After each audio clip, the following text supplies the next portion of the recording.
ഏതു അല്പസമയത്തിനകം തിരുവമ്പാടി ദേവസ്വത്തിന്റെ എഴുന്നള്ളത്ത് ആരംഭിക്കും. മൂന്നാനകളുടെ അകമ്പടിയോടുകൂടിയാകും തിരുവമ്പാടി ദേവസ്വത്തിൽ നിന്ന് മഠത്തിലേക്കുള്ള വരവ്. ഇവിടെ നിന്ന് അല്പസമയത്തിനകം തന്നെ ഇറങ്ങുമെന്നുള്ളതാണ് നമുക്ക് മനസ്സിലാക്കാൻ കഴിയുന്നത്. മൂന്ന് ആനകളുടെ അകമ്പടി ഉണ്ടാകും.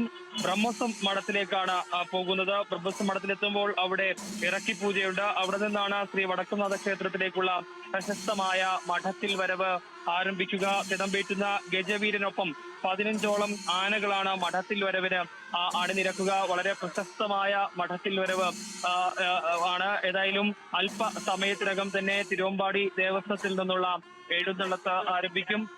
നമുക്കറിയാം, പൂരം കൊടി കയറിയത് മുതൽ തന്നെ വലിയ ആവേശത്തിലാണ് പൂരപ്രേമികൾ.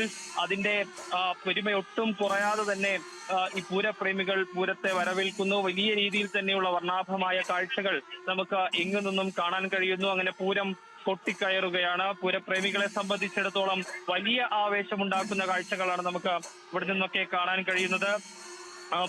അല്പസമയത്തിനകം തന്നെ ഇവിടെ നിന്നുള്ള തിരുവമ്പാടി ദേവസ്വത്തിൽ നിന്നുള്ള എഴുന്നള്ളത്ത് ആരംഭിക്കുകയും ചെയ്യും. തിടമ്പേറ്റുന്ന ഗജവീരനൊപ്പം, അതായത് ഇവിടെ നിന്ന് 3 ആനകൾ ഇറങ്ങുന്നു. അതിനുശേഷം 9 ആനകൾ കൂടി ഇതിനൊപ്പം അണിചേരുകയും ചെയ്യുന്നു. വലിയ രീതിയിൽ തന്നെയുള്ള ആളുകളെ, അതായത് ഈ എഴുന്നള്ളത്ത് കാണാൻ തന്നെ നിരവധി ആളുകളാണ് തിരുവമ്പാടി ക്ഷേത്രത്തിന് മുന്നിലും സമീപത്തുമൊക്കെ തടിച്ചു കൂടിയിരിക്കുന്നത്. അകമ്പടിയാകുന്ന നടപ്പാണ്ടിയുടെ താളം ആസ്വാദകരെ ഹരം കൊള്ളിക്കും. ഈ നടന്നുകൊണ്ട് കൊട്ടിപ്പോകുന്നത് കൊണ്ടാണ് അതിനെ നടത്താളം എന്ന് പറയുന്നത്. അതിനുശേഷമായിരിക്കും പ്രശസ്തമായ മഠത്തിൽ വരവ് ചടങ്ങുകൾ ഉണ്ടാവുക. പഞ്ചവാദ്യത്തിന്റെ അകമ്പടി, തിമില, മദ്ദളം, അതോടൊപ്പം തന്നെ കൊമ്പ്, ഇലത്താളം, ഇങ്ങനെ 5 വാദ്യോപകരണങ്ങൾ ഇതിൽ ഉണ്ടാകും. ഏതായാലും വലിയ ആവേശം തന്നെ നമുക്ക് ഇവിടെ നിന്ന് കാണാനും കഴിയുന്നുണ്ട്. കൂടാതെ കൊഴുപ്പുകൂട്ടൻ ഘടകപൂരങ്ങൾ കൂടി ഉണ്ടാകും എന്നുള്ളതാണ്. ഏതായാലും വലിയ ആവേശം തൃശൂർ പൂരത്തിന്റെ ഭാഗമായുള്ള മഠത്തിൽ വരവിനുണ്ടാകും എന്നുള്ള കാര്യത്തിൽ യാതൊരു സംശയവുമില്ല. പുരപ്രേമികൾ കഴിഞ്ഞ ദിവസങ്ങളിൽ തന്നെ വലിയ ആവേശത്തോടു കൂടിയാണ്, നമ്മൾ കഴിഞ്ഞ ദിവസങ്ങളിലൊക്കെ കണ്ടതാണ്, വടക്കുംനാഥൻ, അതായത്